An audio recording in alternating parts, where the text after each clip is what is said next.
Shalom, salam sejahtera untuk kita semua. Kembali lagi pada hari ini kita di acara Rabu Blessing dengan tema dari kita untuk semua menjadi lebih baik. Sebelum kita memulai atau menyaksikan rangkaian acara pada hari ini, marilah kita satu dalam doa. Bapa di surga, terima kasih Tuhan untuk kasih setiamu, penyertaan-Mu dalam hidup kami, memberikan kami kesehatan, kekuatan pada hari ini, sehingga kami dapat kembali bersekutu bersama-sama, menyaksikan acara demi acara lewat Rabu Blessing ini. Kami percaya bahwa Tuhan menyediakan berkat-berkat-Mu yang luar biasa lewat rangkaian acara pada saat ini. Terima kasih Tuhan, kami mulai acara ini hanya dalam nama Tuhan Yesus. Haleluya. Amin.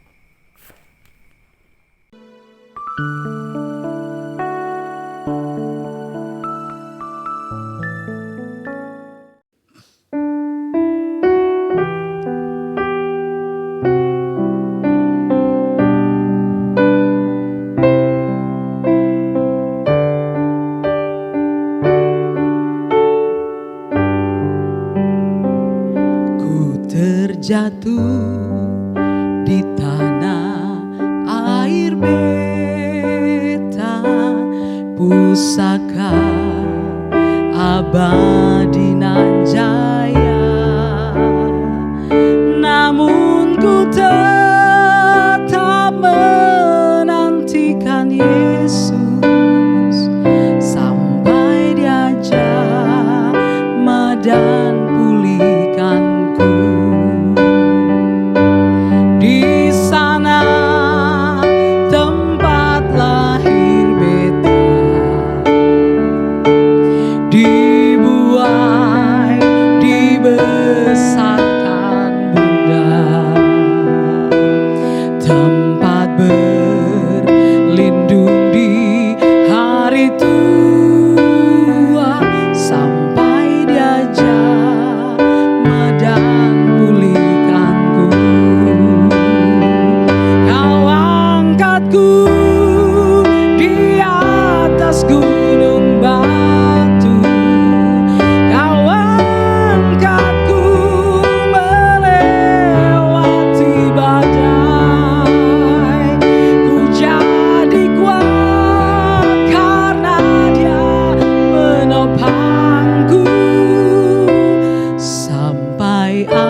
Tidak akan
Perkenalkan, nama saya Andrew, saya dari Manado, Sulawesi Utara. Dan sehari-hari saya kerja sebagai sopir mobil jenazah. Wis, banyak muka-muka nggak percaya ini. Nggak apa-apa, pacar saya juga waktu saya bilang saya sopir jenazah, pertama dia nggak percaya. Dia nanti percaya waktu saya jemput di kampus. Waktu itu saya lihat dia dari jauh, karena klakson udah terlalu mainstream, jadi saya pasang sirene. Puji Tuhan langsung minta putus.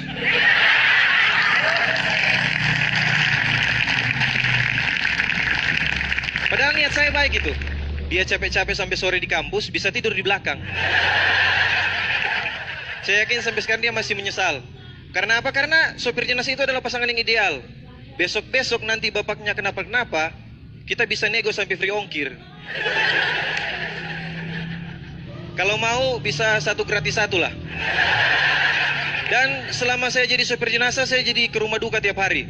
Saya jadi bisa bedakan tipe-tipe orang menangis. Ada yang nangisnya yang slow gitu, yang nah ini orang yang belum bisa melupakan kenangan dari orang yang dia sayang ini.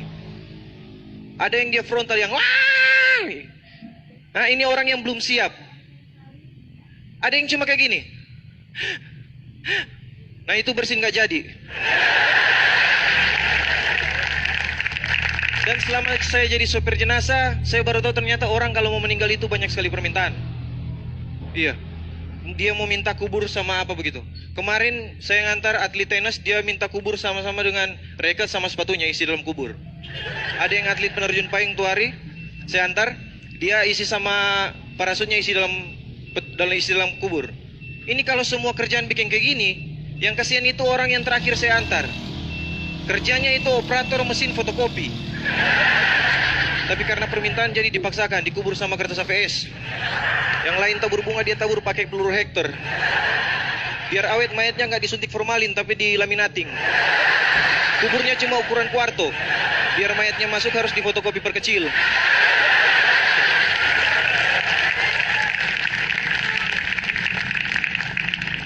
Tapi puji Tuhan, setelah saya jadi super jenazah, mama saya jadi religius. Tiap hari dia berdoa.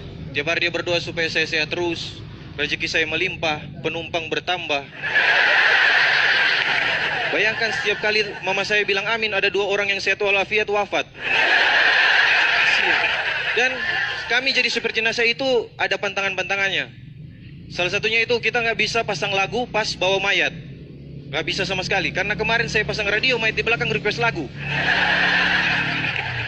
Om siksa kubur om. Wih. Oke, saya Andrew, terima kasih.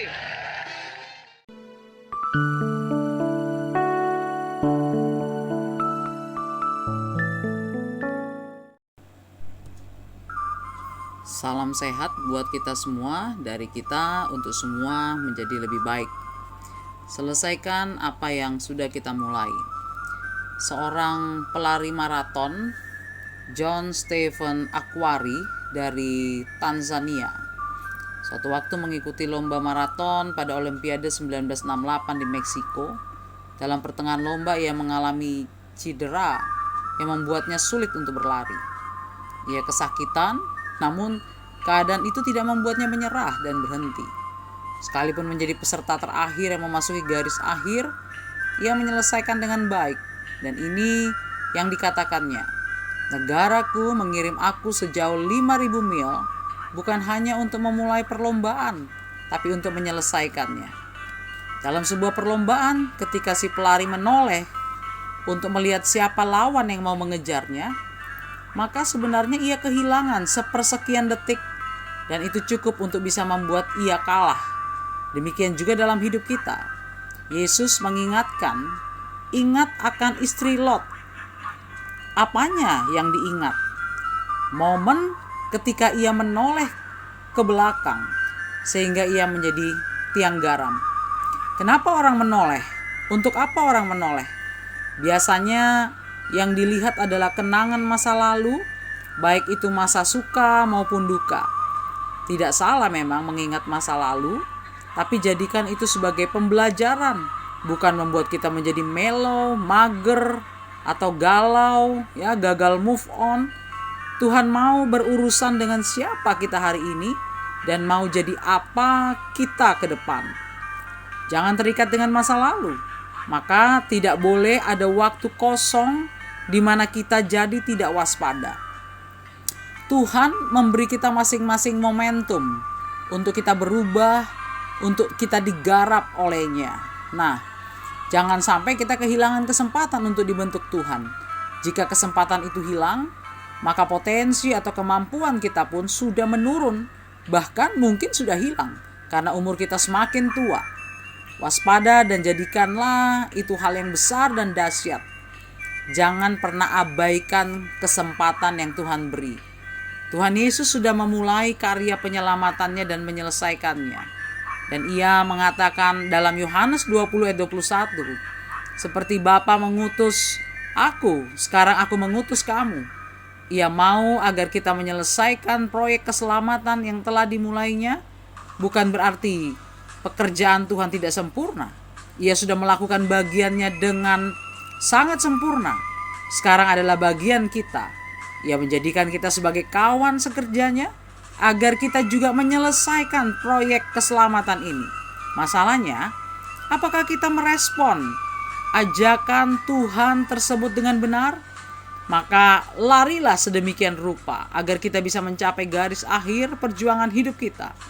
Kamu tidak sendirian, kita semua bersama dalam satu keluarga besar anak-anak Bapa. Kita bergandengan tangan, kita menyelesaikan bagian kita masing-masing sampai kita pulang nanti menghadap Tuhan. Kita bukan karena dipanggil, kita bukan karena dibayar, tapi kita mengerjakannya karena kita menghormati Tuhan, karena kita mengasihi Tuhan. Tuhan memberkati kita semua. Salam sehat.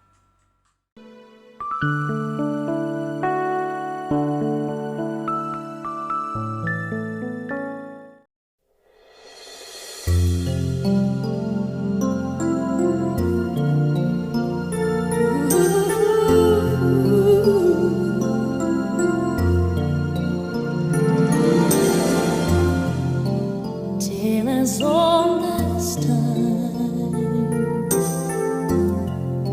true as it can be, barely even friends, then somebody bends unexpectedly. Just a little change,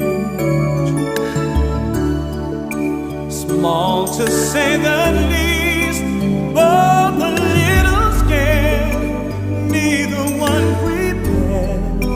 Beauty and the Beast, ever just the same, ever a surprise, ever as before, and ever just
Shalom Bapak Ibu yang dikasihi oleh Tuhan Yesus Kristus. Puji nama Tuhan, kita kembali lagi di acara Rabu Blessing, tepatnya di hari Rabu ini. Kita tahu itu semua karena kemurahan dan pertolongan Tuhan. Tapi sebelum kita membaca dan merenungkan daripada firman Tuhan, kita berdoa terlebih dahulu. Terima kasih Tuhan Allah yang baik buat kebaikan Tuhan. Kau sudah melawati kami, Kau sudah memimpin kami sepanjang pagi atau siang hingga petang nanti Tuhan. Kami tahu Tuhan yang melawat kami, Tuhan yang memimpin kami dengan segala kebaikan Tuhan. Saat ini Tuhan, kami mau merenungkan daripada firman Tuhan. Biarlah Tuhan memberkati kami yang mendengar maupun hamba-Mu yang sebentar akan menyampaikan daripada firman Tuhan. Biarlah Tuhan saja yang beracara. Di dalam nama Tuhan Yesus, kami siap mendengarkan dan merenungkan firman Tuhan. Haleluya. Amin. Baik Bapak Ibu, kita akan membaca kebenaran Tuhan pada hari ini di Rabu Blessing dengan tema atau judul yang saya bawakan adalah tawar hati yang menjadi hati yang dimerdekakan. Tawar hati yang menjadi hati yang dimerdekakan. Apa itu tawar hati Bapak Ibu dikasih Tuhan? Kalau kita melihat di Kamus Besar Bahasa Indonesia, kita tahu tawar hati itu adalah tidak ada semangat, tidak ada daya juang, tidak ada perhatian, tidak ada keberanian dan lain sebagainya. Ya, itu tawar hati. Tuhan menciptakan manusia dengan segala kemuliaannya ya Bapak Ibu. Termasuk salah satunya adalah hati. Ya, salah satunya adalah hati. Apa yang terjadi Bapak Ibu yang dikasih Tuhan bila Tuhan ketika di awal penciptaannya Dia tidak menciptakan itu yang namanya hati pada manusia pertama pada saat itu. Yang jelas pada saat itu bisa dikatakan manusia robot ya Bapak Ibu dikasih Tuhan. Yang namanya robot itu bisa dikatakan tidak ada yang namanya merasakan sakit, tidak bisa merasakan kebahagiaan, sedih, lain seperti manusia. Ya. Dan Tuhan menciptakan semuanya itu dengan segala keajaibannya sehingga kita boleh merasakan yang namanya disakiti ataupun tersakiti, bahagia, sedih, susah, ya, dan lain-lain sebagainya.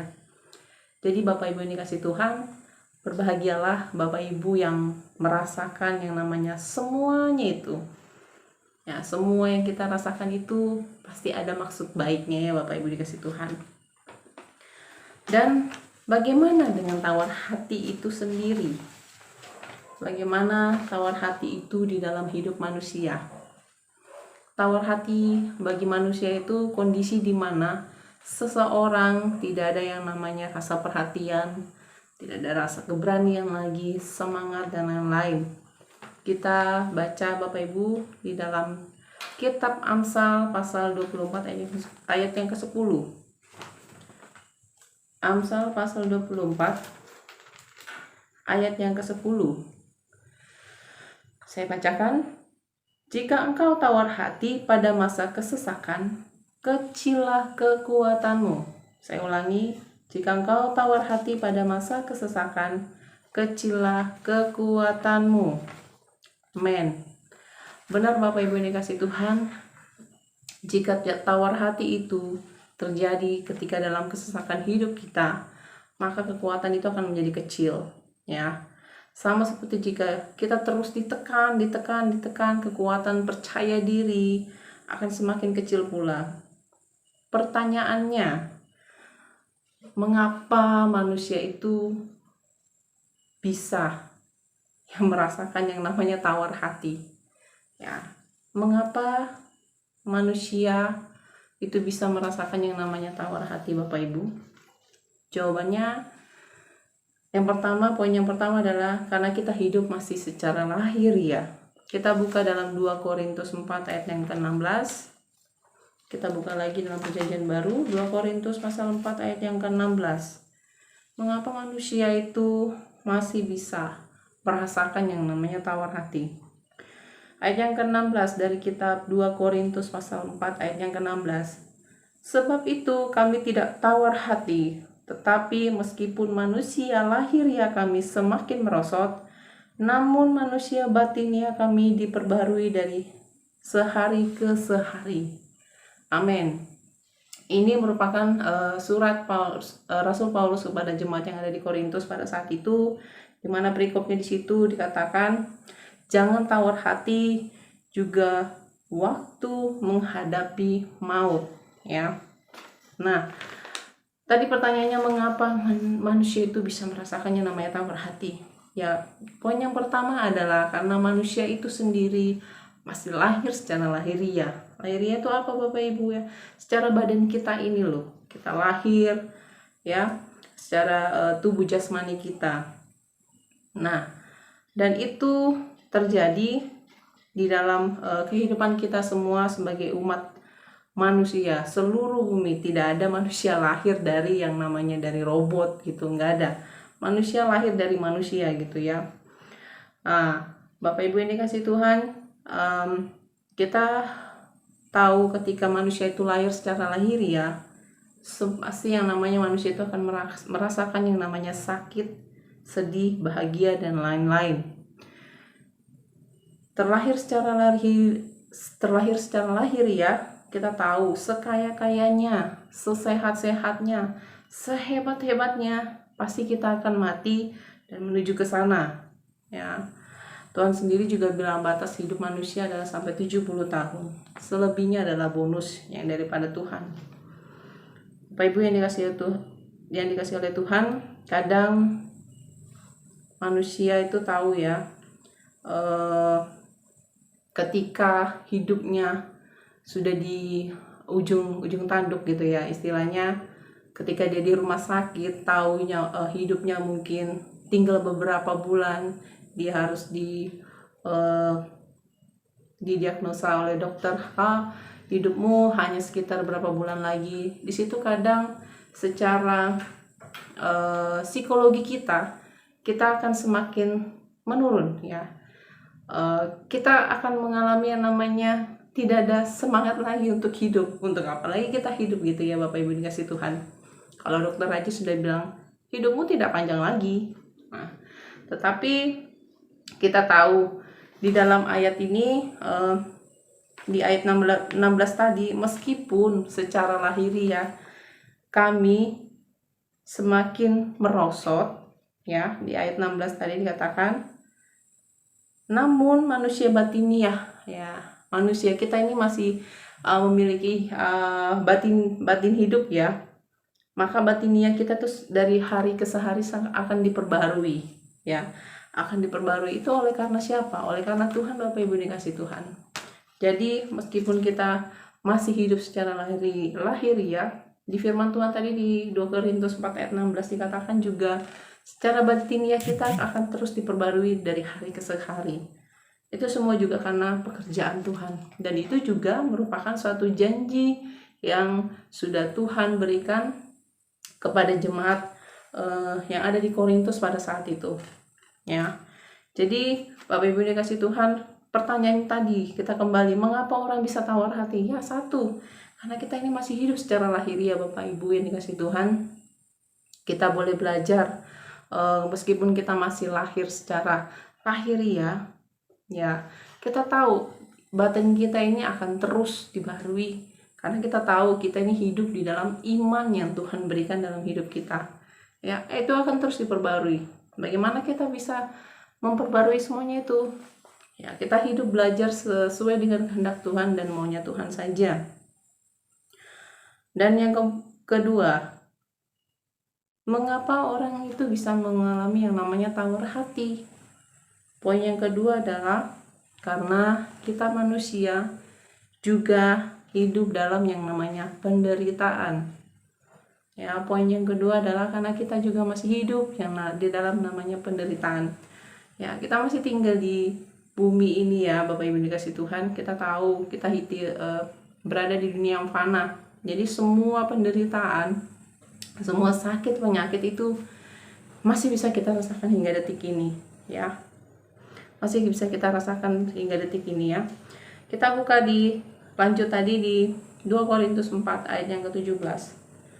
Kita mundur, maju satu ayat lagi tadi, ayat yang ke-17. 2 Korintus 4 ayat 17 dikatakan, sebab penderitaan ringan yang sekarang ini mengerjakan bagi kami kemuliaan kekal yang melebihi segala-galanya, jauh lebih besar daripada penderitaan kami. Saya ulangi, sebab penderitaan ringan yang sekarang ini mengerjakan bagi kami kemuliaan kekal yang melebihi segala-galanya, jauh lebih besar daripada penderitaan kami. Jadi Bapak Ibu dikasih Tuhan, poin yang kedua adalah penderitaan.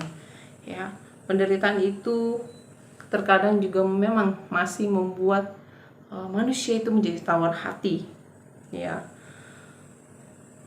penderitaan itu boleh menghampiri kita ya Bapak Ibu yang dikasih Tuhan, tetapi kita juga harus boleh berfokus kepada Tuhan. Kita fokus kepada maunya Tuhan, bahwa setiap penderitaan yang kita alami pasti itu semua akan mendatangkan kebaikan. Amin. Setiap penderitaan yang kita alami pasti akan mendatangkan kebaikan yang daripada Tuhan. Jadi Bapak Ibu dikasih Tuhan, ketika tawar hati itu terjadi dalam kehidupan kita lewat penderitaan, nggak apa-apa, itu boleh terjadi dalam kehidupan kita.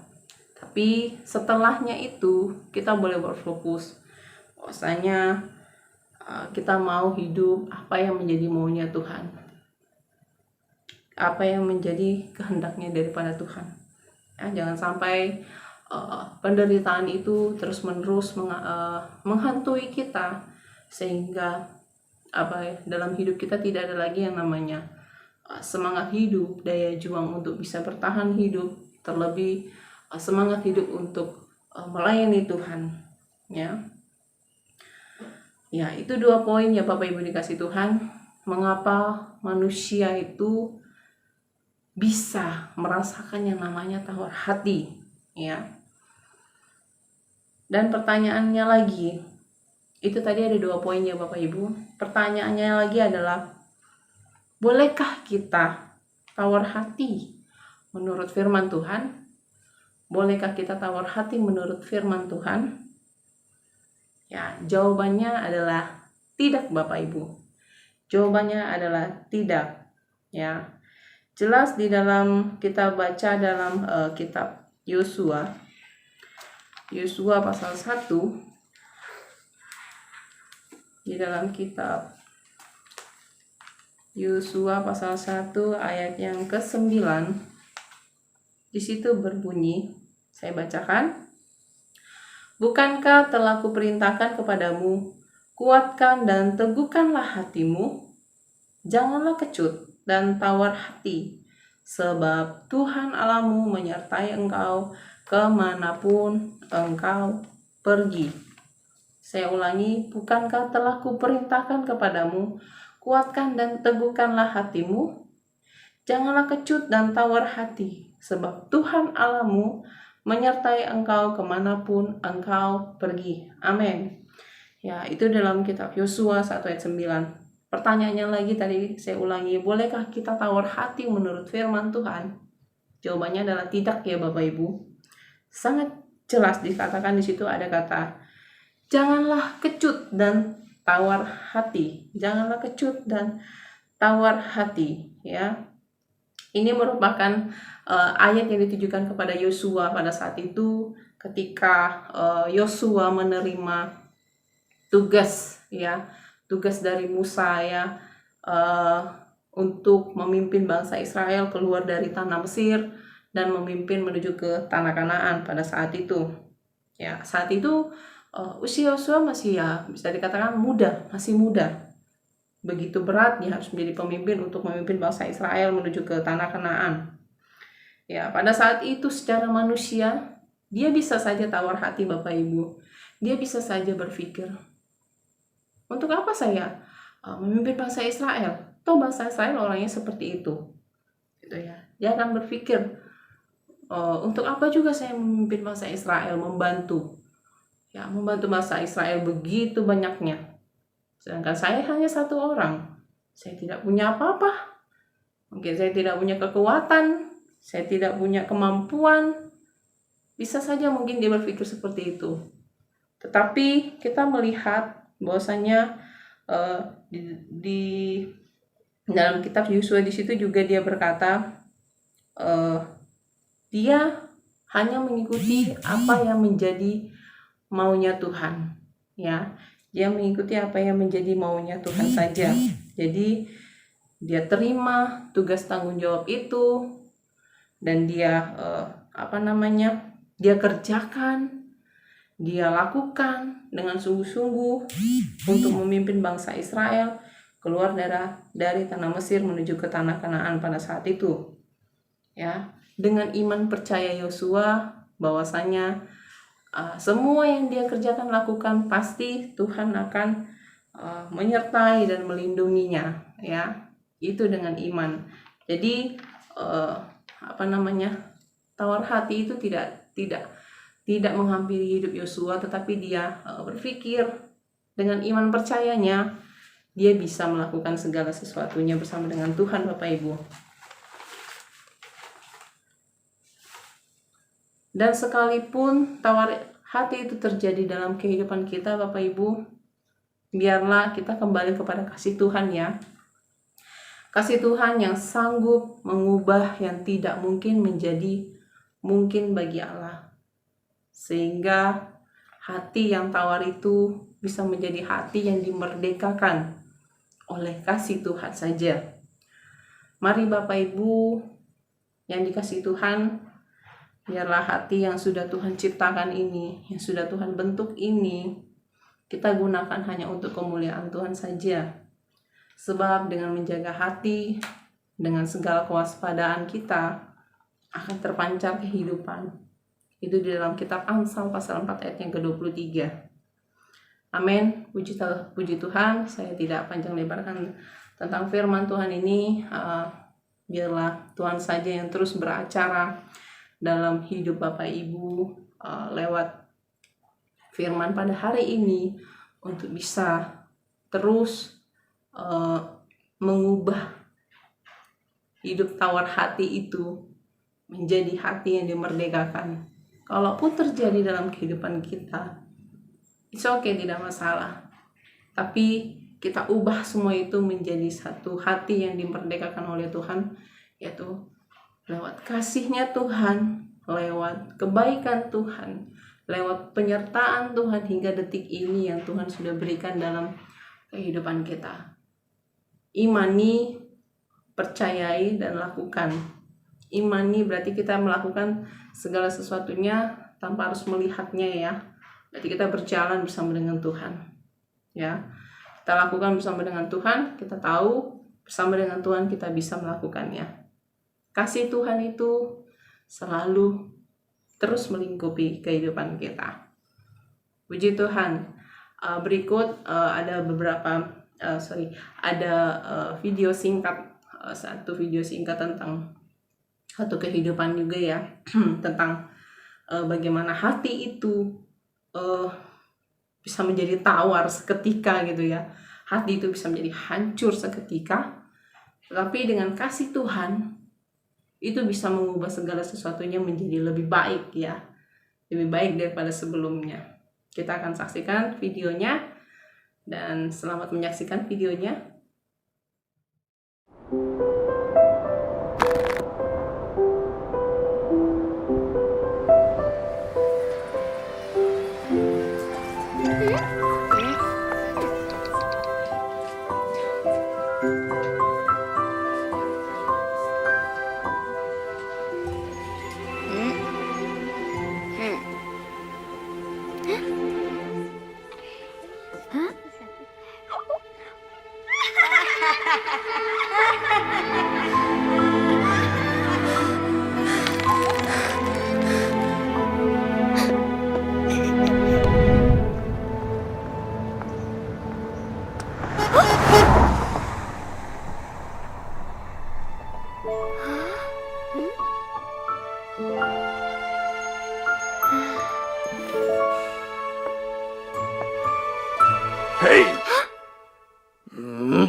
Baik, kita sudah menyaksikan video singkat daripada bagaimana satu refleksi kehidupan supaya hati ini tidak terus-menerus menjadi tawar hati, tidak menjadi kaku, tapi hati itu boleh dimerdekakan oleh karena kasih Yesus saja ya. Karena kita sudah ditebus oleh Tuhan lewat kasih-Nya yang luar biasa di kayu salib. Baik Bapak Ibu dikasih Tuhan, kita akan menutup renungan pada hari ini dan kita akan berdoa terlebih dahulu. Terima kasih Tuhan buat saat ini. Kami tahu Tuhan menciptakan kami dengan segala keindahan yang Tuhan berikan dalam kehidupan kami, terutama hati yang sudah Tuhan berikan dalam kehidupan kami. Kalaupun kami boleh merasakan yang namanya tawar hati, kami minta ampun Tuhan, kami percaya Tuhan yang akan terus melawat kami, mengubahkan kami Tuhan. Karena kami percaya sesuai dengan firman-Mu, kalau secara lahiriah kami semakin merosot, tapi secara batinnya kami akan terus dan terus diperbarui dari hari ke hari. Terima kasih Tuhan, terima kasih. Ajar kami Tuhan untuk bisa menjaga hati kami juga Tuhan dengan segala kewaspadaan. Karena kami tahu juga Tuhan di situ juga terpancar kehidupan yang juga Tuhan ajarkan dalam kehidupan kami untuk bisa menjaga hati ini, bisa menjadi berkat bagi orang banyak, baik keluarga kami, teman, sahabat, siapapun itu Tuhan. Terima kasih Tuhan, terima kasih. Engkau yang terus memberkati kami, Engkau terus memampukan kami untuk bisa menjadi lebih baik lagi dan menjadi berkat bagi banyak orang. Terpujilah nama-Mu Bapa, kekal selama-lamanya. Ini doa dan ucapan syukur kami Tuhan, yang kami alaskan di dalam nama Tuhan Yesus. Haleluya. Amin. Puji nama Tuhan. Sampai ketemu di Rabu Blessing minggu depan. Tuhan Yesus memberkati. Merdeka.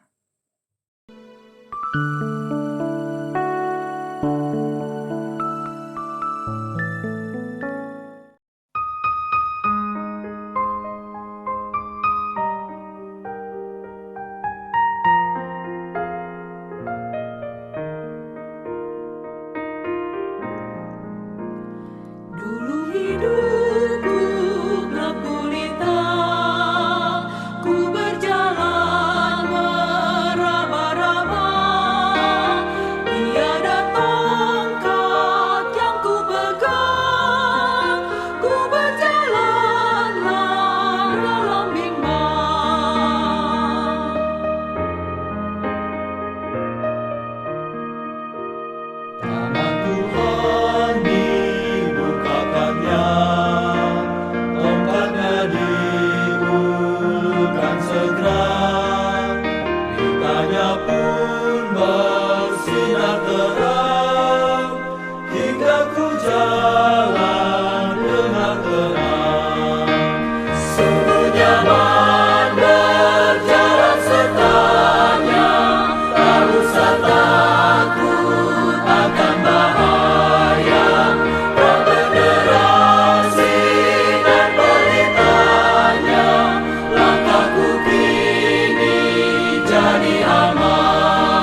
Demikianlah acara Rabu Blessing kita pada hari ini.